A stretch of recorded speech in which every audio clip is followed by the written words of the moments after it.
one enemy to our young black children is the gangster rap music or this drug head junkie bass music that they putting out. Every song you listen to, you popping Molly's, you popping X, you putting Molly's and X in women's butts and drinks and all types of stuff. So we see what's molding and shaping the frontal lobe of our people. It's the music, but it makes sense because we are very vibratory people and we resonate at a certain frequency due to the content of the melanin that's in our body. We are a very spiritual chosen people, so when we hear that rhythmatic frequency, we automatically get in tune to it. And what we do is we done came up with a way to say, well, I don't like the lyrics, I like the beat. I like.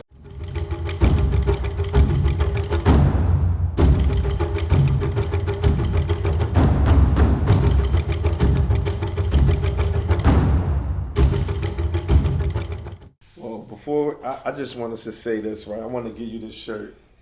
I don't want to kill you. I want to heal with you. I think this is powerful for you because you're a healer, right? And I don't want to kill you mentally, emotionally, financially, spiritually. This is perfect for you. It's a large though. You know what I'm saying? I know you, but this is for you, man. Thank appreciate it. Thank you. Appreciate it. That's dope. Yeah. A good thing. Yeah, I like it. I see you rocking yours too. I wore one because I thought you was going to wear it. Oh, praise. No, most definitely. I normally have black, but I ain't have black. That's you cool. See, I love that black. Yeah, I know. I'm like, I ain't gonna turn down no gift from my brother, man. I'm gonna rock that. Yeah, it's all I wear. So I wanted to ask you, in the communities, our supermarket is not the healthiest. So what's your future goals to create self-sustaining communities? Teaching us how to grow our own food, whether you in a food desert, whether you in a place that have a lot of acreage and land, whether your soil is stripped of all the mineralization, literally teaching people how to revitalize the soil and how to plant your own seed and cultivate your own land and grow your own food. We believe from soil to table. If it's any other process between it, we try to stay away from it as much as possible. You know what I'm saying? So the best way to stop that is teaching people how to literally cultivate their land, and that's where culture come from.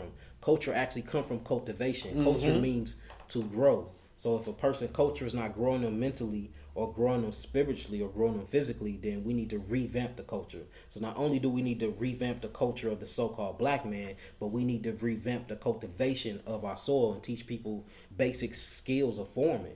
We used to have that in us from youth, and now we getting further and further and further away from it. So that's what we're trying to bring back to the communities, just that hands in the soil, planting your seeds, watering it, going through that process of patience, and then yielding from your hard work. That's the best thing, and that's the first way to freedom too. The first step to freedom is actually seed sovereignty.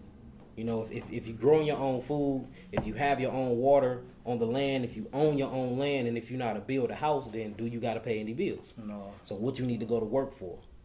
And that's where we really, really start teaching people that. The whole thing is to get you from a 9 to 5, and people are, because that's everybody's excuse. Well, I need to pay my bills. What happened if you're right. So what happened if I create an environment for you don't have no bills to pay? Then what would be your excuse? So that's the whole thing, is really teaching people food sovereignty.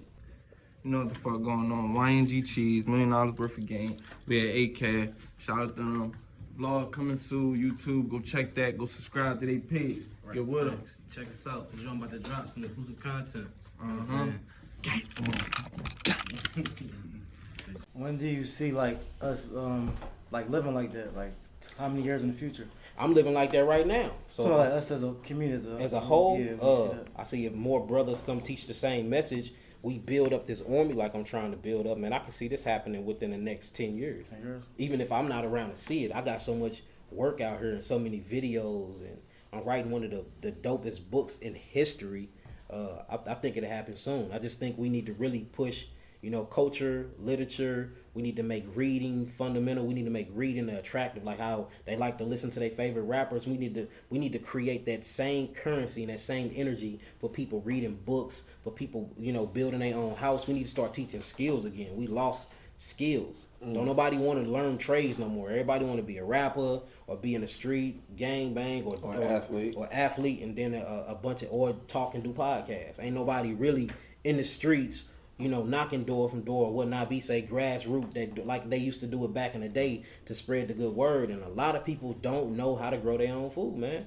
Like, we did a test. I didn't watch people walk past apple trees and say they will not eat it because it might be poisonous, but then will go to the grocery store and get a chemically sprayed apple and eat that when you could have got it fresh from off the tree. So, like, we have been so bamboozled in our minds and all of these subliminal programmings. We are literally trained to hate what heals us and we love what kills us. Yo, they say it starts in the mind, but a lot of times it starts in the gut as well, which is The mind. the mind. The gut is the first brain. The gut is the first brain.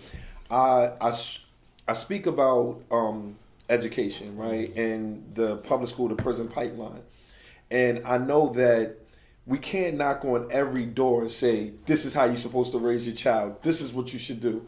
However, we can get them at school. Yeah. Everybody can't afford private school, and it's not going to happen overnight to just say we want to build our own schools and let them teach, and we're going to teach them from there. How do we push the narrative inside the public school system? Get the rappers. Okay. It's time to start going after the rappers. You hear that, right? And forgive me for my language, but Talk. we need to start holding these niggas accountable You better talk. for what they saying and all the hatred and all of the drugs that they pushing and fueling in the black communities. I used to tell because I've been lecturing and doing this for a long time now, and I used to always say it's the schools. We got to pull them out of the schools. It's the public school system. Even though that is putting a major dent in our people's progression and culture, the true school that they going to is YouTube, Spotify, television, and them MP3 players, them listening to all of these rap videos. So the new school is the music industry. Correct. That's the new curriculum, and that's the new grading. So based off of how many raps you know, and if you living off the raps that you listening to, that's how they grading each other in the hoods now. So if we can get to the rappers, and that's what I do, that's why I have so many of them, and I'm constantly on them. I'm arguing up with, these are my witnesses, my Jay and now B. I'm arguing with rappers all day. We arguing over Bible verses. We arguing over what you just said. Wow. You got millions of followers. How about you just say this? You know what I'm saying? It wouldn't matter just in this one line. You can talk about whatever you want to talk, but throw them for a loop this time. Talk about eating healthy. Talk about doing this. Talk about doing that. So I think getting to them and giving them an ultimatum, and the ultimatum should be this: either change your rap lyrics or we not buying your music no more, because we are fueling your lifestyle. We are paying your bills. You in these mansions, you got all this gold and jewelry on because of our children. So if we stop our children from fueling the lifestyle, I bet you they'll change the lyrics. Because right now, that is the number one enemy to our young black children, is the gangster rap music or this drug head junkie bass music that they putting out. Every song you listen to, you popping Molly's, you popping X, you putting Molly's and X in women's butts and drinks and all types of stuff. So we see what's molding and shaping the frontal lobe of our people. It's the music, but it makes sense because we are very vibratory people and we resonate at a certain frequency due to the content of the melanin that's in our body. We are a very spiritual chosen people, so when we hear that rhythmatic frequency, we automatically get in tune to it. And what we do is we done came up with a way to say, well, I don't like the lyrics, I like the beat. I like the melody. Yeah, I like the melody, but you listening to the lyrics, and how I know you listen to the lyrics is how you acting out these lyrics. And we know that art imitates life. It's a psychological warfare, and like you said, I mean, Malcolm X said, our athletes are, no disrespect to any of the athletes, but most of them are puppets. Yeah. Right. You have these athletes and you have these rich people. They will put something in the community, but it's not. It's more so like, okay, but I'm giving you a job. I'm giving the community jobs, right? Yeah. However, it's still a monetary gain. Yeah. And I just feel like if we understand that the prison system, it costs about $43,000 to $48,000 to house a prisoner. Yeah.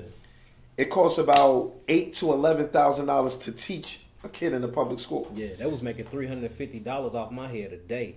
If you add that by 3 years, I mean, because based off of the crime and rather how long you stay, because prison is real estate. Of course. Man, if you look, and it's modern day slavery too. Of course. If you look at what they making off of us, man, it is worse than slavery, brother. It's another form of slavery. And then if you look at the basic blueprint model of schools, and you look at the same one with prisons, it's the same way. You have a lunchroom where you have to stand in Yeah, line. yeah. You got the school bus. You got the prison You bus. got the uniform. You got the uniform. Yeah. You got to sit in the cubicles and that desk style in classrooms. How you to got the transition principals. the bell. You got the dean. Like, it is prison. And what's crazy, if you look at ancient America and ancient African traditions of schools, it didn't even work like that. For instance, if you go to Africa right now, in Africa right now, at 12 years old, they graduate through their rites of passage. It take us literally 12 grades, and we graduate at 16 and 17. Where it's a 12-year-old in Africa right now, they get their rites of passage at 12, and they know how to take care of the household. They know how to go hunt, provide, produce. They know how to be proactive, and they can lead a whole community. So even what we being taught in the curriculum that's being taught to us is not enough to sustain us and to push us forth through this evolutionary process of consciousness that we're going through. And Dr. Amos Wilson, he said it best. He said true education to a people is basically solving the necessary needs to a group of the community. So education is this: police brutality. So we need to be learning how not to get beat by the police, or if a police put our hands on us, how to basically de-escalate the situation, whether it be forcefully or not. We need to be taught these type of things. That's education. It ain't mathematics. It ain't reading and trigonometry, things that we're not going to use. We see that the community is lacking clothes and lacking substance. That's why they robbing people. So let's figure out programs to give people in the community clothes. Let's figure out a way to make them work. That way they'll be less likely to rob you. You know what I'm saying? We see that STDs is high in the community, and condoms is high too. Negroes buying condoms, but still getting STDs. What's the correlation with that? So how about we teach our young men to make sure that you're not sleeping with a woman until you know her through every season? How about we introduce courtship back into the community? See, that's real education. Education is not learning history. That's history. It's a whole lot. You know what I'm saying? Education is learning who you are, your biology, your genetic disposition, your geographical location, and where your ancestral line come from, and then teaching those cultures and traditions and customs, and you growing up through that rites of passage. That way you can have a self-identifying marker. We don't know who he is. We don't know where we come from. We don't know our cultures and traditions. So what they're doing is we have a people that's sitting back creating a culture, creating a tradition, creating a diet, creating how sex supposed to go, and we living through another people's mind. Dr. Lalala Africa said the craziest thing that made so much sense to me. He said we are out of our mind and we're in a European mindset. So it's time to get back in our right African mind or indigenous American mind, whichever one we want to identify. We all family. And I think once we really do that, that's the first step to true liberation and freedom.